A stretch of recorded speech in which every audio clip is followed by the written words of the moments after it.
बातमीपत्रात आता पाहूयात गल्लीपासून ते दिल्लीपर्यंतच्या ताज्या घडामोडींचा धावता आढावा। उद्धव ठाकरे यांच्या गटातील 2 खासदार आमच्या संपर्कात आहेत, त्यांना देखील नरेंद्र मोदी यांना पाठिंबा द्यायचा आहे, असा मोठा गौप्यस्फोट शिंदे गटाचे ठाण्यातील नवनिर्वाचित खासदार नरेश म्हस्के यांनी केला आहे। तसेच कारवाईचा धोका टाळण्यासाठी त्या 2 खासदारांनी योजनाही आखली आहे, असं म्हस्के म्हणाले।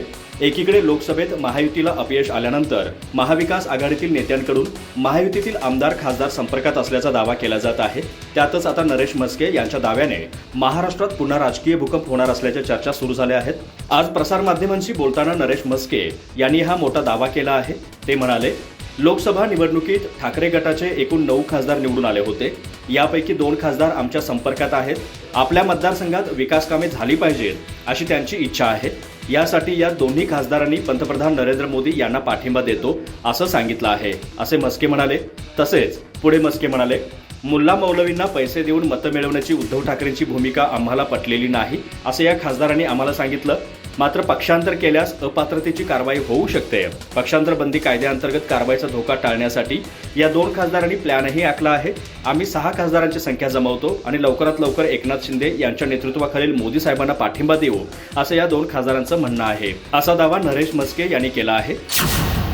खोक्यांच्या बळावर बेईमानी करून अपघाताने खासदार झालेल्या नरेश म्हस्के यांनी निष्ठावान आणि इमानी लोकांविषयी बोलू नये, असं म्हणत ठाकरे गटाच्या नेत्या सुषमा अंधारे यांनी शिंदे गटाचे ठाण्याचे नवनिर्वाचित खासदार नरेश म्हस्के यांच्यावर जोरदार पलटवार केला आहे।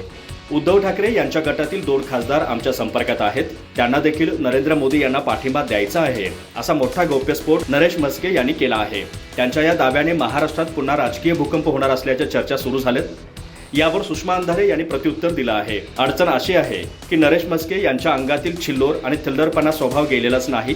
आता आपण खासदार झालोय, थिल्लरपणा करू नये, थोडं गांभीर्यानं बोललं पाहिजे, आपल्या बोलण्याला वजन आलं पाहिजे, आपण जे वक्तव्य करतो त्याचे ठोस पुरावे आपल्याकडे असले पाहिजेत। या गोष्टींचं नरेश म्हस्के यांना भानच नाही, त्यामुळे नरेश म्हस्के हे अशा प्रकारचे वक्तव्य करत आहेत, अशी टीका अंधारे यांनी केली आहे। पुढे त्या म्हणाल्या, नरेश म्हस्के म्हणतात त्याप्रमाणे आमचे 2 खासदार त्यांच्या संपर्कात असतील तर त्यांनी थेट या खासदारांची नावच जाहीर केली पाहिजेत। उगाच उचलले जीभ लावले टाळ्याला असं करू नये।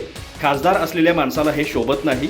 कदाचित नरेश म्हस्के यांनाच आपण खासदार झालो यावर विश्वास बसत नसेल।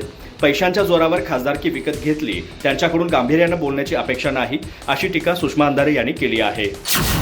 नरेंद्र मोदी 9 जून 2024 रोजी संध्याकाळी 7:15 वाजता सलग 3ऱ्यांदा पंतप्रधान म्हणून शपथ घेतील। मोदींसोबत एनडीएच्या 14 मित्र पक्षांचे 18 खासदारही मंत्रिपदाची शपथ घेऊ शकतात। यापैकी 7 कॅबिनेट मंत्री आणि उर्वरित 11 स्वतंत्र प्रभार आणि राज्यमंत्री म्हणून शपथ घेऊ शकतात। मात्र त्याची अधिकृत माहिती देण्यात आलेली नाही। असं मानलं जात आहे की 3 डझनहून अधिक खासदार मंत्रिपदाची शपथ घेऊ शकतात। टीडीपी आणि जेडीयू मधून प्रत्येकी 2 आणि शिवसेनेचा 1 कॅबिनेट मंत्री होऊ शकतो। याशिवाय राष्ट्रवादी काँग्रेस, लोजप आणि जेडीएसच्या कोट्यातील कॅबिनेट मंत्री शपथ घेऊ शकतात, असं सूत्रांचं म्हणणं आहे। जेडीयू नेते केसी त्यागी यांनी दावा केला आहे की नितीश कुमार यांना इंडिया ब्लॉकमधून पंतप्रधान होण्याची ऑफर मिळाली होती, पण आता मागे वळून पाहण्याचा प्रश्नच नसल्यामुळे त्यांनी ते नाकारलं। दुसरीकडे अमित शहा आणि जेपी नड्डा मोदींच्या निवासस्थानी पोहोचले। मंत्रिमंडळाबाबत येथे चर्चा होऊ शकते। टीडीपीच्या एका खासदारानं सांगितलं की कोणत्या पक्षातून किती मंत्री केले जातील याचा फॉर्म्युला आधीच ठरलेला आहे। याबाबत कोणत्याही प्रकारच्या सार्वजनिक चर्चेची गरज नाही। पंतप्रधान जी काही जबाबदारी देतील ती पार पाडतील, यावर सर्वांचंच एकमत आहे। रेल्वे मंत्रालयाच्या प्रश्नावर जेडीयूचे खासदार लवली आनंद म्हणाले, ते नक्कीच जेडीयूला मिळायला हवं। पूर्वीही असंच होतं। जेडीयूच्या खासदारांनीही बिहारला विशेष राज्याचा दर्जा देण्याच्या मुद्द्यावर पुनरुच्चार केला आहे। मराठा आंदोलक मनोज जरांगे यांच्या अमरण उपोषणाला आजपासून सुरुवात झाली आहे। पोलिसांकडून या उपोषणाला परवानगी नाकारण्यात आली आहे, मात्र तरीही मनोज जरांगे हे उपोषणावर ठाम आहेत। मी उपोषण करणारच, असं जरांगे यांनी स्पष्ट केलं आहे। तसेच प्रसारमाध्यमांशी बोलताना त्यांनी सगळे सोयरीची अधिसूचना करण्याची मागणी केली आहे। यावेळी आता मराठा आरक्षण दिलं नाही तर विधानसभेत मी स्वतः नाव घेऊन उमेदवार पाडणार, असा इशारा मनोज जरांगे यांनी दिला आहे। शिवाय मराठा आरक्षण न दिल्यास 288 जागांवर उमेदवार उभे करणार, यामध्ये सर्व जाती धर्माच्या उमेदवारांचा समावेश असेल। मग यासाठी जबाबदार सरकार असेल, त्यानंतर सरकारला बोलायला जागा राहणार नाही, असंही ते म्हणाले। यावेळी जरांगे यांनी मराठा समाजाला शांत राहण्याचं आवाहन केलं आहे। ते म्हणाले, मराठा समाजाने शांत राहायचं आहे। सरकारकडून सगळे सोयरीच्या अधिसूचनेची अंमलबजावणी झाली पाहिजे। जातीय तेढ या शब्दात आता द्वेष दिसायला लागला आहे। ग्रामस्थांकडून देण्यात आलेले निवेदन हे जाणीवपूर्वक होते, मात्र मला राजकारणात पडायचं नाही. मी आचारसंहितेचा सन्मान केला म्हणून 4 जूनचं उपोषण 8 जूनपर्यंत पुढे ढकललं.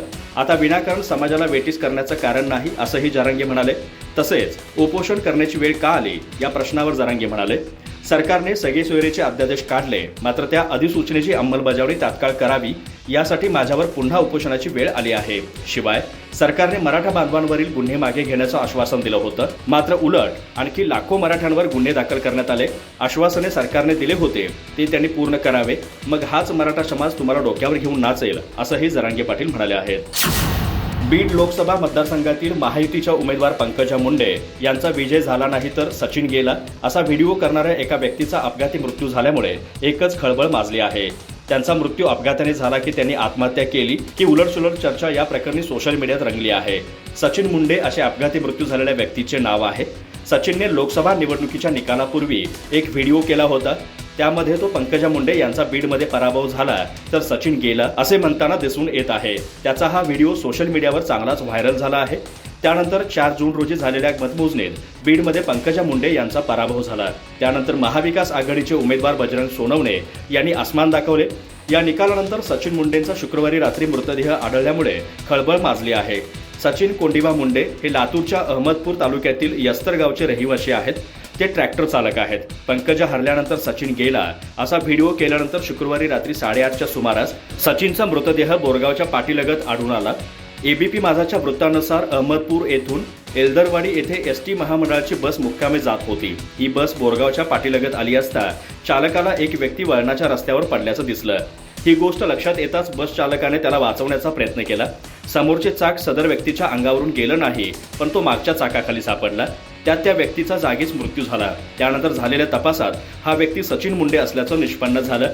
या घटनेची माहिती किनगाव पोलिसांना देण्यात आली. त्यानंतर मृतदेह उत्तरीय तपासणीसाठी रुग्णालयात पाठवण्यात आला आहे. लोकसभा निवडणुकीत सुमार कामगिरीमुळे भाजपसह मुख्यमंत्री एकनाथ शिंदे यांच्या नेतृत्वातील शिवसेना, उपमुख्यमंत्री अजित पवार यांच्या नेतृत्वातील राष्ट्रवादी काँग्रेसच्या महायुतीच्या गोटात एकच खळबळ माजली आहे. या पराभवाची कारणमीमांसा करण्यासाठी या तिन्ही पक्षांच्या प्रमुखांच्या जोर बैठक्या होत आहेत. त्यातच आता महाविकास आघाडीच्या कार्यकर्त्यांनी कोल्हापुरात एक बॅनर लावून महायुतीच्या कार्यकर्त्यांचा चिमटा काढला आहे. राष्ट्रवादी काँग्रेस शरदचंद्र पवार पक्षाच्या कार्यकर्त्यांनी कोल्हापूरच्या दाभोळकर चौकात एक बॅनर लावला आहे. या बॅनरवर त्यांनी सुजल्यावर कळतंय शरद पवारांनी मारलंय कुठं असा एका ओळीचा मजकूर लिहिला आहे. या बॅनरवर शरद पवारांचा फोटो आणि तुतारी वाजवणारा माणूस हे त्यांचं पक्षचिन्हही आहे. शुक्रवारी रात्री हे बॅनर लागल्यानंतर त्याचे फोटो आणि व्हिडिओ सोशल मीडियावर चांगलेच व्हायरल झालेत. या बॅनरची राज्याच्या राजकीय वर्तुळात खमंग चर्चा रंगली आहे. महाराष्ट्रातच नव्हे तर देशाच्या राजकारणात शरद पवार यांना तेल लावलेला पैलवान म्हटलं जातं. विपरीत परिस्थितीतही ते आपल्या राजकीय विरोधकांना आसमान दाखवून ते आपल्या राजकीय चाणक्षतेची चुणूक दाखवतात. त्यांच्या राजकीय चातुर्याची अनेक उदाहरणे दिसून येतात. त्यांनी 2019च्या विधानसभा निवडणुकीनंतर महाराष्ट्रात महाविकास आघाडीच्या सरकारचा यशस्वी प्रयोग राबवून दाखवला. पण शिवसेनेतील फुटीनंतर तत्कालीन मुख्यमंत्री उद्धव ठाकरे यांच्या नेतृत्वातील हे सरकार पडलं. त्यानंतर आता लोकसभा निवडणुकीतही त्यांच्या पक्षाने 10 पैकी 8 जागा जिंकून सत्ताधारी महायुतीला हादरा दिला आहे. राष्ट्रवादी काँग्रेस शरदचंद्र पवार पक्षाचा समावेश असलेल्या महाविकास आघाडीने लोकसभा निवडणुकीत राज्यातील 48 पैकी 30 जागा जिंकल्या. सांगलीच्या एका जागेवर काँग्रेसचे बंडखोर उमेदवार विशाल पाटील निवडून आले. त्यांनीही आता काँग्रेसला पाठिंबा दिल्यामुळे मावियाचा आकडा 31 वर पोहोचला आहे. याउलट महायुतीला अवघ्या 17 जागांवर समाधान मानावं लागलं आहे.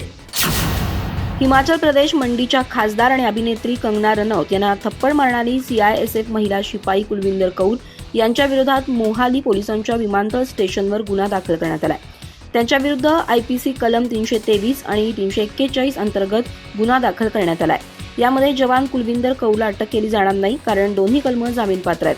यामध्ये त्यांना पोलीस ठाण्यातूनच जामीन मिळणार आहे. सध्या आरोपी कुलविंदर कौरला सीआयएसएफनं ताब्यात घेतलं असून पोलीस या प्रकरणाचा तपास करतायत. कंगनानं शेतकरी आंदोलनादरम्यान अनेक वक्तव्य केली होती. त्यांनी सोशल मीडियावर आंदोलकांची तुलना खलिस्तानी दहशतवाद्यांशी केली होती. त्यांनी लिहिलं होतं, खलिस्तानी दहशतवादी आज सरकारवर दबाव आणतायत, पण आपण एक महिला पंतप्रधान इंदिरा गांधींना विसरता कामा नये. इंदिरा गांधींनी त्यांना आपल्या बुटाखाली चिरडलं होतं. त्यांनी या देशाला कितीही वेदना दिल्या.